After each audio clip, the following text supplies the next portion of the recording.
बीड हत्येच्या संपूर्ण घटनेला वाल्मिक कराड यानं गाईड केल्याचं सीडीआरमध्ये समोर आलेलं आहे। कृष्णा आंधळेनं कराड आणि विष्णू चाटेला फोन केलेला होता। बीड हत्या प्रकरणामध्ये सरकारी वकील उज्ज्वल निकम यांचा युक्तिवाद।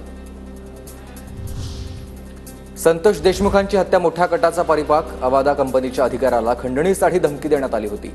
कृष्णा आंधळेचाही गुन्ह्यात सहभाग। ॲडव्होकेट उज्ज्वल निकम यांचं स्पष्टीकरण। पुढील सुनावणी 10 एप्रिलला असेल।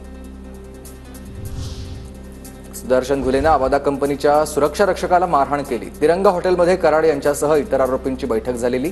सरकारी वकील उज्ज्वल निकम यांचा युक्तिवाद। एकाही इतिहासकाराकडे वाघ्या श्वानाबाबत पुरावा नाहीये। राजसन्यास नाटकामध्ये वाघ्याबाबत दंतकथा। संभाजीराजे छत्रपती यांची प्रतिक्रिया।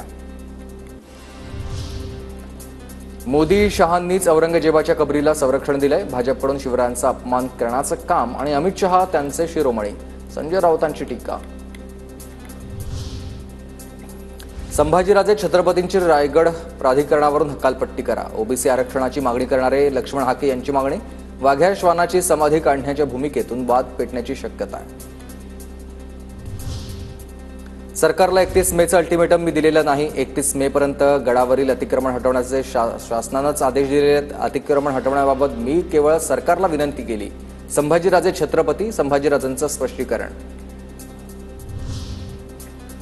औरंगजेबाची कबर हटवू नये आणि वाघ्या कुत्र्याची समाधी काढावी। संभाजीराजांच्या भूमिकेशी आम्ही सहमत। संभाजी ब्रिगेडचे महासचिव सौरभ खेडेकर यांचं माढ्यामध्ये वक्तव्य।